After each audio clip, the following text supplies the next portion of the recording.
Merchant navy में जाने के लिए आपके लिए कौन सा कोर्स बेटर है, कौन सा कोर्स है जिससे आपका करियर सक्सेसफुल हो जाए। तो दोस्तों इस वीडियो में हम जानेंगे कि आपके लायक कौन सा कोर्स है मर्चेंट नेवी में जो आप एक्सेल कर सकते हो और आपके करियर में बहुत अच्छे से ग्रोथ कर सकते हो।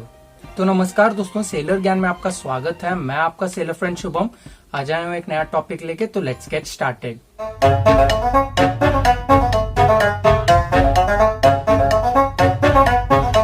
तो दोस्तों सबसे पहले आपको एक ध्यान रखना पड़ेगा कि आपको जो करियर चूज करना है, आप उसके एडवांटेजेस डिसएडवांटेजेस वो सब आपको नोट करने पड़ेंगे। तो मैं आपको एक स्मॉल एक्सरसाइज बताऊंगा जिससे आपको पता चलेगा कि आपके लिए कौन सा कोर्स बेटर होगा, जिससे आपको बहुत अच्छा फायदा होगा और आपका जो हॉबी है वो सब भी उसमें ऐड हो जाएगा। तो दोस्तों इसमें आपको क्या करना है, एक पेन और पेपर लेना है और मैं आपको बताऊंगा वैसे आप ड्रॉ की स्क्रीन पर देख सकते हो। आपको ऐसा एक चार्ट ड्रॉ करना है। इसमें क्लियरली दिया गया है कि आपको कौन सा, मतलब आप किस कैटेगरी में आते हो, तो आपके लिए कौन सा कोर्स बेटर होगा। तो इसमें दो कैटेगरी आते हैं। एक होता है जो पढ़ाई में बहुत अच्छे होते हैं और एक होते हैं एवरेज, जैसे कि मैं एवरेज। तो दोस्तों इन दो कैटेगरीज में क्या होता है, चलिए सबसे पहले बात करते हैं good at studies. Good at studies मतलब दोस्तों कि वो पढ़ाई में बहुत अच्छे हैं और उनके अच्छे सारे नंबर्स आते हैं और वो अच्छे से परफॉर्म करते हैं एग्जाम्स में। तो दोस्तों ये जो गुड एट स्टडीज वाला है, इसमें क्या होगा कि आपको हार्ड वर्क लगेगा, स्मार्ट वर्क लगेगा और इसमें आपकी पढ़ाई बहुत इंपॉर्टेंट होगी। क्योंकि अगर आपने एग्जाम्स क्रैक नहीं किया तो आप उसी पोजीशन पे रह जाओगे। हालांकि आप 20 साल 30 साल भी सेल करो, लेकिन उसी पोजीशन में आप स्टक हो जाओगे। तो इसमें आपको एग्जाम्स क्लियर करना बहुत इंपॉर्टेंट है। इसलिए इसमें दो कैटेगरीज आते हैं, एक है डेक साइड और एक है इंजन साइड। तो इंजन साइड में क्या होता है कि आपको हार्ड वर्क बहुत होता है। इसमें पढ़ाई का थोड़ा पार्ट होता है, लेकिन इसमें हार्ड वर्क बहुत होता है। आपका पसीना बहुत उधर बहेगा। लेकिन डेक साइड कैसे होता है कि वहां पे थोड़ी लाइफ इजी होती है कंपेयर करने से इंजन रूम में। क्योंकि डेक साइड वो सब लोग एसी में रहते हैं तो उनकी लाइफ थोड़ी बहुत इजी होती है। लेकिन जो इंजन साइड होता है, उनका इंजन का टेम्परेचर होता है इंजन रूम का 40, 45, 50 भी होता है। तो थोड़ी लाइफ मतलब थोड़ी हार्ड वर्किंग होती है, थोड़ा बहुत मेहनत करना पड़ता है। लेकिन दोनों में ऐसे नहीं कि दोनों ऐसे अलग है, दोनों में मेहनत तो सेम ही होती है, लेकिन थोड़ी थोड़ी ह्यूमन की बॉडी टेंडेंसी वो सब होती है। तो इसमें आपको ध्यान रखना होता है। तो अगर आप हार्ड वर्किंग हो और आपने इंजन साइड पे आपने अगर चूज किया, तो इंजन साइड में आपके लिए 3 ऑप्शंस है। एक है GME, graduate in marine engineering, दूसरा है DME, diploma in marine engineering, और तीसरा है मरीन इंजीनियरिंग। तो ये GME होता है 1 ईयर का कोर्स और ये DME होता है 2 ईयर का कोर्स और ये मरीन इंजीनियरिंग होता है 4 ईयर का कोर्स। अभी आप सोचोगे कि अगर आप इंजन साइड आ रहे हो और ये 3 कोर्स में से चूज करना है, तो दोस्तों इसके लिए आपको खुद डिसाइड करना पड़ेगा। मान लीजिए कि आप कोई गिटार क्लासेस जा रहे हो या फिर पियानो क्लासेस जा रहे हो या फिर कोई भी म्यूजिकल इंस्ट्रूमेंट के क्लासेस जा रहे हो। तो दोस्तों आप अगर 1 ईयर कोर्स किया वहां का पियानो का, मान लीजिए कि, तो आप कितना सीख पाओगे। 2 ईयर्स किया तो कितना सीख पाओगे और 4 ईयर्स किया तो कितना सीख पाओगे। तो ये मेन इनका डिफरेंस होता है। हालांकि तीनों लोग एट द एंड जब वो शिप ज्वाइन करेंगे वो TME करके ही ज्वाइन करेंगे, ट्रेनी मरीन इंजीनियर करके ही ज्वाइन करेंगे।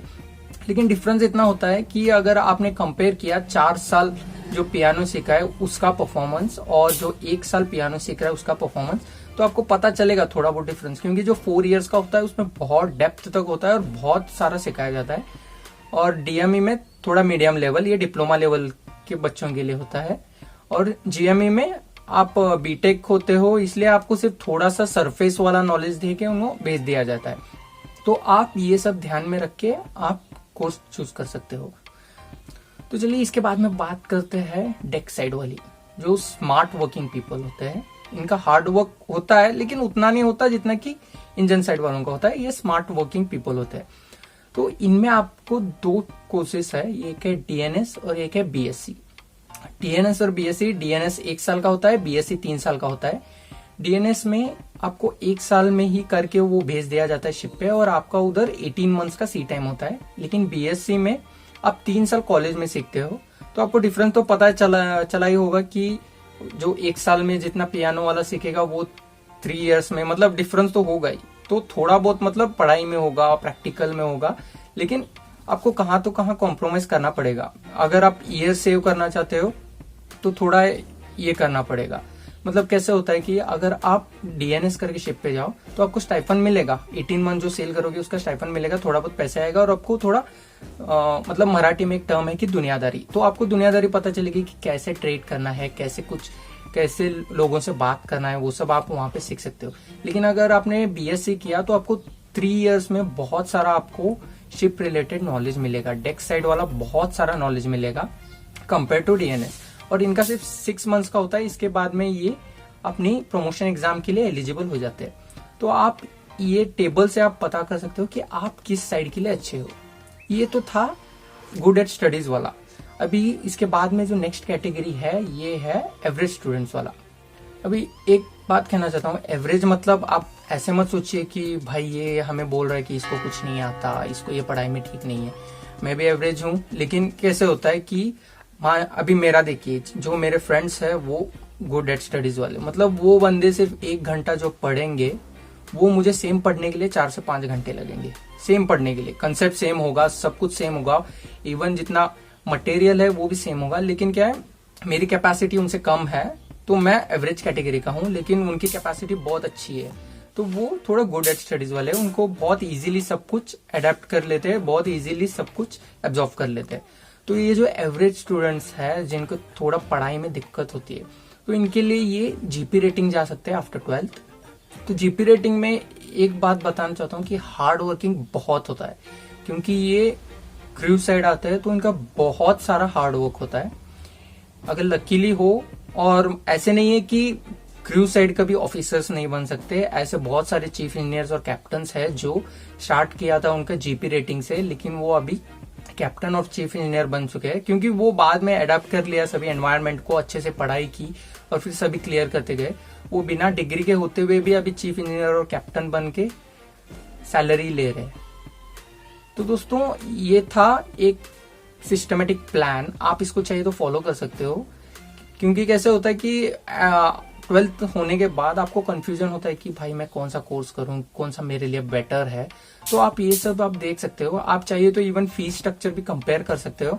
इसके बाद में कैसे होता है कि आप अगर डेक डिपार्टमेंट में हो तो आप ऊपर ब्रिज पर ही रहोगे, तो वहां का एटमॉस्फेयर अलग होता है और इंजन रूम का एटमॉस्फेयर अलग होता है। तो वो आप सब कुछ आपको कंपेयर करना पड़ेगा कि हाँ भाई डेक में ऐसा होता है, वहां का टेम्परेचर इतना होता है, वहां ये काम होता है, तो वो कंपेयर करो। उसके बाद में इंजन रूम का देखो कि इसमें काम क्या क्या होता है, क्या क्या काम करवाते हैं, कितना है। आप बस इतना मत देखो कि हाँ भाई इसको इतनी सैलरी है तो मैं भी चला जाऊंगा। सैलरी कभी भी ये मत कीजिए, क्योंकि दिखता कुछ अलग है और होता कुछ अलग है। तो दोस्तों ये था एक कॉमन मेथड, आप इसको यूज कर सकते हो आपके करियर का गोल फाइंड करने के लिए। और आशा करता हूँ कि ये वीडियो आपको अच्छी लगे। अगर वीडियो अच्छी लगी तो दोस्तों लाइक कीजिए, शेयर कीजिए, सब्सक्राइब कीजिए और stay tune for more videos. Thank you.